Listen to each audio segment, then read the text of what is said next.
Hola, and welcome to What's Next.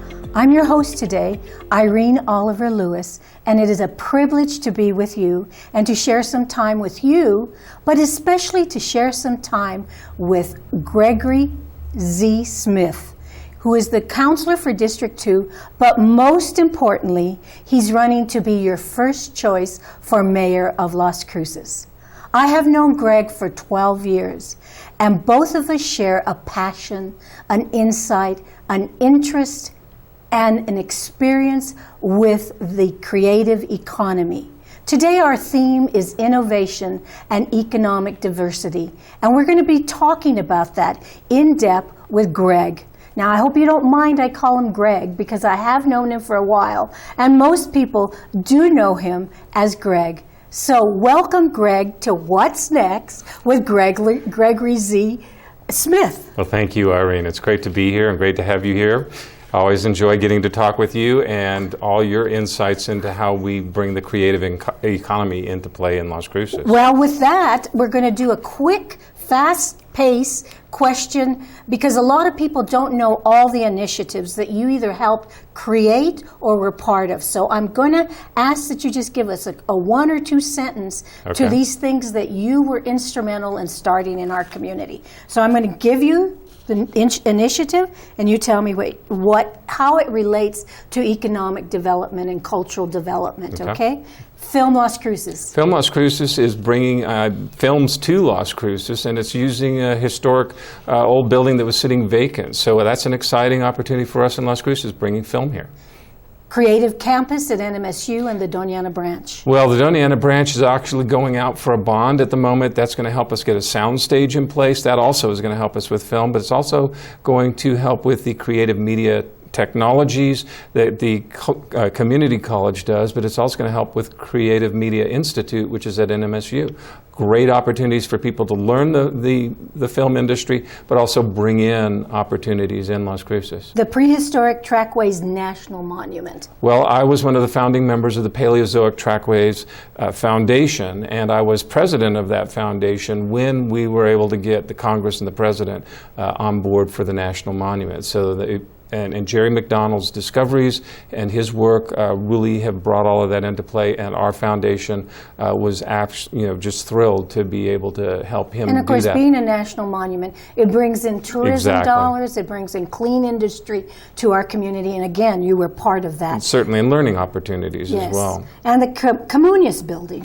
Well, that has a name. You have relatives associated with that, and it used to be the JCPenney store, and I always loved your stories of how you used to go in there and the cashiers were up on the mezzanine, and the transactions would be sent up to them and that sort of stuff. I didn't have that experience with the building myself, but I am thrilled that when I have looked at pictures from 100 years ago, we see parts of that building in place then, and we're now saving that building as a new repurposed place that is exciting for people to go to. It's a thriving business downtown, so people are coming to go to that business. Oh yes, people line up. It's open from 2 to 2, and people are lined up before 2 o'clock to go into this very different activity, cultural activity, and creative economy, economics in our community. Well, and it's right there on the plaza, so it's part of that dynamic downtown. Well, what people don't know about the Communist building is that you helped the city before you were in part of City Council. You helped the city through your work in downtown Las Cruces Partnership. That's true. To bring that and to it be part of the city assets for public development or community development. You know, now I want to get specifically into our subject of innovation and economic diversity. Now, you and I have been using the phrase the creative economy for years. Right. People are just starting to believe and understand what it is. But for the general public, would you define for them what is the creative economy? Well, the creative economy actually is an opportunity to go in so many different directions and to bring the human endeavor, the human creativity into play with different endeavors that are not able to be done by machines, not able to be done by computers, or not as easily. And so we see, Ganymede games is very much a computer game company, but they're creative in how they bring in our natural environment and some of the things that we know about Las Cruces and our history into what they're doing there. And that's one small piece of it. And they're a great example of the creative economy that you help bring that in as an organization, a business that employs high-end monies for the employees, and then at the same time is giving out a gaming, which across the street, that's what the RAD is doing, is that gaming. Right. So what other, Gamamede, what other examples would we Well, have? other examples, sort of like the endeavors that you've been involved in on stage. There's performance as a creative part of our creative economy. There's the visual arts, what people paint, what people sculpt, what people make as far as pottery. There are musical creative economy. There's the culinary. I mean, your work at Alma de Arte was just fabulous as far as a broad reach of things that were going on and helping young people see those opportunities there. We have an excellent arts program at NMSU, opportunities for people to go into those kinds of fields studying there, but in general, I see us in a situation where autonomous vehicles are coming, robotics are coming, more digitized kinds of things are happening. And so a lot of the jobs that we count on now are going to be increasingly done by machines. And we need things that we can count on humans being able to do. Well, and they're saying that in the future, the thing that is going to be around and what is helping in economic development is creativity, and that ties in exceedingly into the economic development. Absolutely. And you also were very much part of when you talk about food.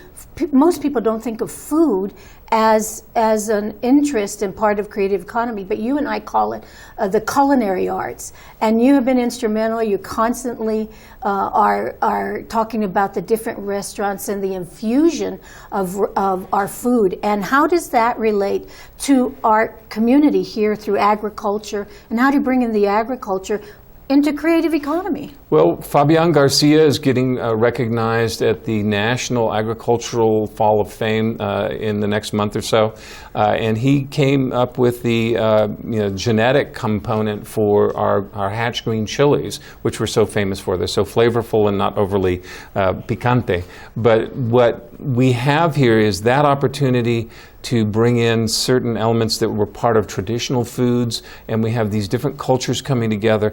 And sometimes people think of these cultures clashing, but I see this as a fusion where the traditions continue in their own right, but also then influence the other traditions. And so we have, Chinese and Japanese food with green peppers in them. We have, other kinds of things that come together where people have brought their family traditions or their local traditions and put them together with flavors or presentation or things like that, that change it up and bring out new flavors or new opportunities for experience. And we also have our pecans, wonderful, the Staumann farms that were here first, and now there is so many more pecans. We are one of the great exporters of pecans to the world. That's so true. That's also in that.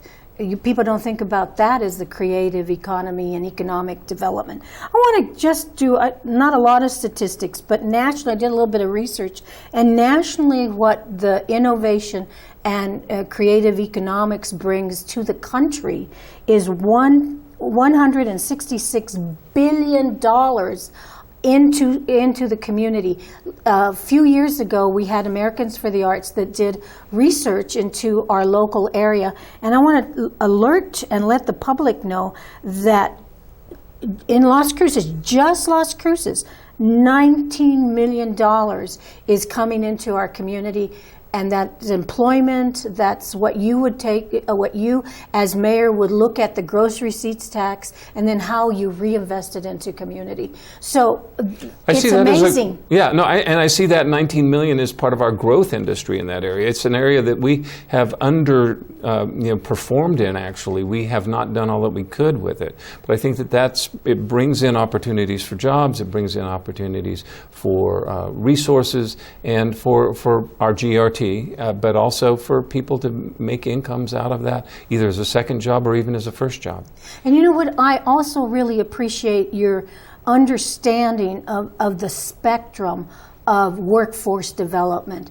With the time that you were with Film Las Cruces, I remember you kept saying all the time, this is going to bring business to independent entrepreneurs. Right. And you have always, the independent artist like I was before I came back home, that's how I made my living in the arts as an independent artist. So can you share with us this belief that I've seen you, how you encourage individual artists and small business people how to use their talent in the arts? Well, it really is, I think oftentimes we think that the arts are sort of our own personal outlet, or oftentimes a way for us to do something that we don't always think about projecting to other people.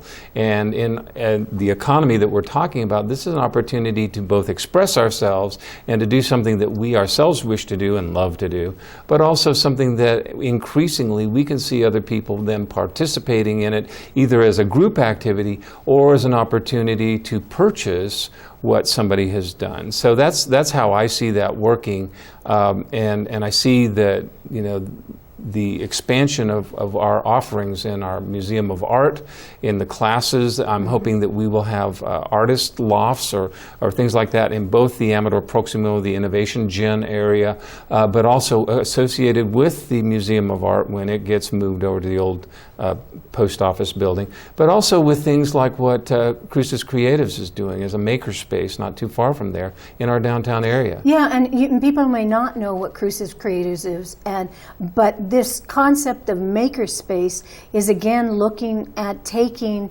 an idea, and what they have is big equipment that's available, and an independent artist may just be starting their work, may not have the money to have this huge equipment, a welder and whatever, and Cruces Creatives offers that to the community, and you've been very supportive of that. Absolutely. Very, very supportive of that. And you also are looking at public art. You have been a major proponent of how to beautify our city, how to make things interesting in our city. And I know in even downtown, we have we have several public arts in the plaza, and those were your visions. Thank you. And so I want to give you credit because I don't think everybody gives you credit. But talk about what public art means in the nature of a community. Well, thank you. There absolutely have these opportunities to express our culture, to express ourselves, to give people something as a destination. You know, certainly the sundial on the plaza, the water feature, the other things. I mean, we just yesterday were talking about the piece of art that we're going to install in the lobby of City Hall and make that an opportunity to come and see something that might otherwise, people might not otherwise want to come to City Hall or the lobby. And so that will be something that people will want to come and see, I believe, when they see it. But we also did that with the art piece at the East Mesa Public Safety Complex. So these are things that I was working on, trying to get the City Council to do back before I was on the City Council. And I've been happy to see this evolution of what public art is doing and happening, how it's happening in Las Cruces over the years that I've been on the council. So it's coming together. All of these things always take more time than you think they should. Correct. But it's a way of making parts of Las Cruces destinations, showing pride in our community, highlighting our culture and our traditions, but also, much like the food, being a fusion of things and bringing together new insights into how to look at things. Well, you've had an idea for many, many, many years. We've talked about it. I've heard you explain it with great fervor and idea, but the word is innovation. You've always been an innovator. To policy. In policy, you helped in the ordinance of the Arts and Cultural District, and what you have is, you're calling it iCube, and you're calling it Innovation Infill Initiative. And it's dealing with an area that you helped start with City Council, and you want to follow it through. So tell us a little bit of what people are calling now the Amador Proximo. Well, I was talking about that shortly after I went to Boston, my second year on the council, and we went and saw the Innovation District in Boston, and I was like, well, we need to have something that works for us, and immediately started thinking about the old cotton gin area. And so my thought at that point was we could call it the Innovation Gin, combining the cotton gin and the fact that it's an innovation area, because basically most of it is sitting blighted at this particular point in time. So how do we bring it back into play? How do we put it to work for us? And so there are iconic structures there. There are things that people remember when that was a viable cotton ginning area. And we also have a need for housing. We have a need for places where the food trucks can go. We have a need for places where people can have less restrictive codes as far as what they build. But we also need to be able to, once again, look back at our history and say, this was part of who we were. This is part of what we did here. So I think the three main things that I would love to see stay in place there are the iconic water tower, the iconic cotton press, and the iconic cotton seed storage facility. Those are parts of that. But in addition to that, what I've been calling I-Cubed, or Innovative Infill Initiative, is at places where we have some unusual lots that were formed by the combination of Bouts and Missouri Street. And we're going to be talking more about that Okay. well, in a little while, because we also have some visual aids Okay. that we'd like to share that you've gotten for us on the Amador Proximo. So we're going to go to break now. So ladies and gentlemen, we'll be right back to talk about this new innovation with Gregory Z. Smith, our new mayor, hopefully with your help, of Las Cruces.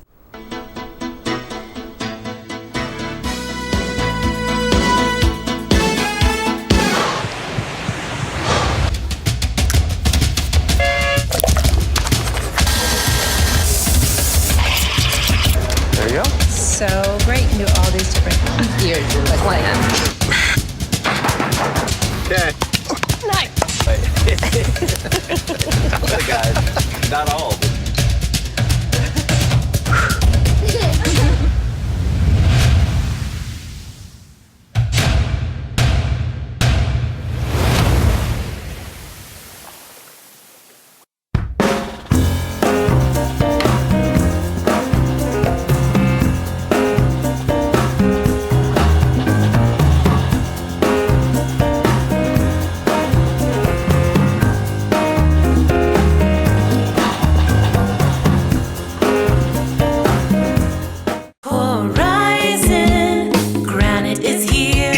Horizon Granite is here. We'll come to you to customize your kitchen and bathroom with beautiful countertops and cabinets. Find out more at horizongranite.com. Call us at 575-650-3180.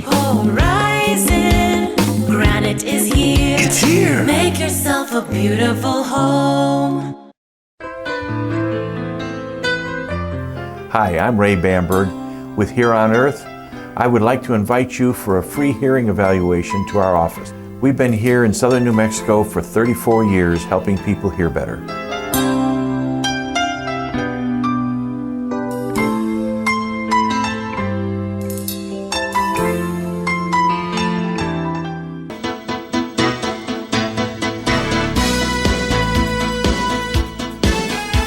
Welcome back to What's Next with Gregory Z. Smith. We've been talking about many things today, mostly about innovation and the economic diversity. So what we want to continue discussing is an idea that Greg has had for a long time, and actually that City Council approved and did some background into what is called Amador Proximo. Greg, we have a still that people can see in this land of downtown on Amador. It's between Valley and Mesilla and the railroad. Actually, that's a better way of saying it, that area. And right now, as you said earlier, you said it's a blighted area. But I know that you have some ideas on what to do with this particular, what is being called Amador Proximo. Well, and this area basically is bounded by, as you mentioned, Amador, and then on the north, Hadley. On the east, Compress or the railroad tracks, and on the west, Valley Drive. And in that area, we had a lot of, when cotton was king in Las Cruces, a lot of activity. And so that's part of our history, that's part of our economy, but it's no longer working in that particular way. And so we have homes in there, we have some businesses that have taken over some of those spaces, but a lot of it is simply sitting empty at the moment, and we can use that in a way to help us bring together a lot of different elements and be innovative. And you said earlier that you had we have some iconic buildings in there that are historic, and what you are thinking of doing is using what the existing assets of historic preservation. And there's this huge, I can't remember what they were exactly, but you're talking about 3 specific things Right. that would stay in that area. Well, what we see in this photograph is the compress tower, and so that's what was used to compress the cotton into bales. And so it's iconic in that regard, but also it sticks up. Not too far from it is also the water tower, and people used to see that for miles. And then further south is the cottonseed storage I facility. think we have a clip to show the public what you're talking about.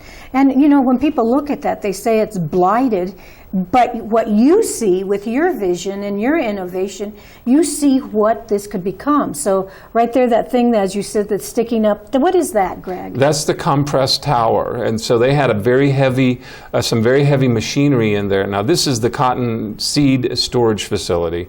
So, but those are iconic things. They've been part of our landscape for a long time. People recognize those, and so if we are able to leave those pieces and some of the other pieces in place, that becomes part of what people see and say, I'm going to go down to, I would love for this to become a gymnasium, a place where you could play basketball. And also then that could help have a place for people in extreme weather, from our Camp Hope and the Gospel Rescue Mission, when people are staying outside and unable to get to protected places, we could have this facility nearby when it's extremely hot or extremely cold. Well, because it also adds that Marischite is always used, constantly used, and what you're suggesting is that another facility for our community to be able to utilize a space. Now, you're also talking in this Proximo that it's called what's called mixed use. So in there, what would be in that when we say mixed use? What would visualize for us what that would mean? Well, sometimes people refer to areas like that as sort of being bohemian.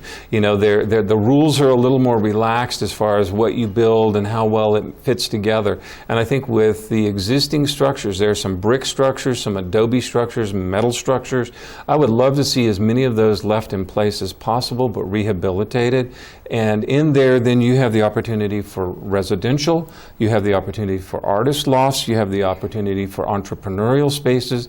Let's face it, the rent in this area is probably not going to be very high at first.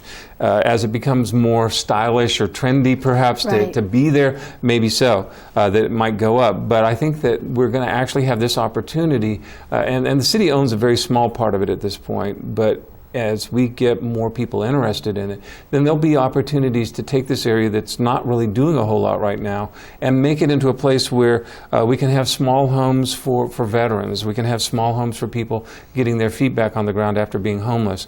We can have places where artists can do their art but also can live. Right now there's actually an arts organization that is there. It's called Project in Motion, which is the aerial dance group, and those are the type of things that would complement it, and it's bordered into what's called the MacArthur area. And what you're doing by creating the Proximo, you would be adding to the affordability and to the increase of what that area is. And then it's right next to one of our historic areas that you have been instrumental in bringing attention to, and that's the second historic area of Alameda Depot. Alameda Depot, which you're really interested in creating I can see your trend from downtown and the historic renovation, and then Alameda. You actually started with the Mesquite neighborhood, and then now into Almado Proximo. So for the community, all they would see is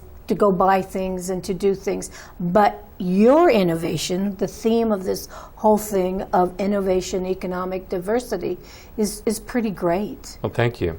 Well, yeah, no, I think that's an opportunity for us to go into an area where basically very little is happening now and see a lot of very exciting dynamic energy come into play, where people are starting entrepreneurial efforts, where artists are working. You mentioned with the artists how often there's that interplay. I mean, we often see where artists are bringing their art into graphic illustrations for advertising or for other things that well, tie in. Even the graphic that you have here, that it says Gregory Z. Smith. Tell me how I can get involved, tell the public how they can get involved to make you the next mayor of Las Cruces. Well, thank you, Irene.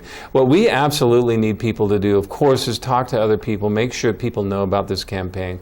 But we also need you to take a look at the website, take a look at the Facebook page, and those kinds of things where I have been speaking about what we're looking forward to in the vision for Las Cruces, the opportunities that we have at this particular point in time, and the ways that we can bring that together, and how my leadership on the council as the mayor will help those things move forward in a way that's uniquely Las Cruces, that's uniquely us, uniquely our place in the world, and helps us advance in that way. So please check out the website, please check out the Facebook page, please let me know if you have questions or concerns by contacting me, but I think we just, again and again, we hear from people saying how great it is to be in Las Cruces and how can we move that forward.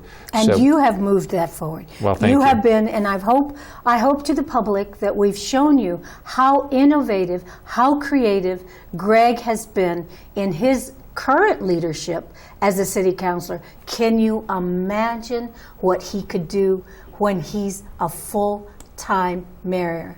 So thank you. We've had a great time in this section of What's Next with Gregory Z. Smith. Thank you for being with us, and thank you, Greg, thank you, for your great leadership. Thank you.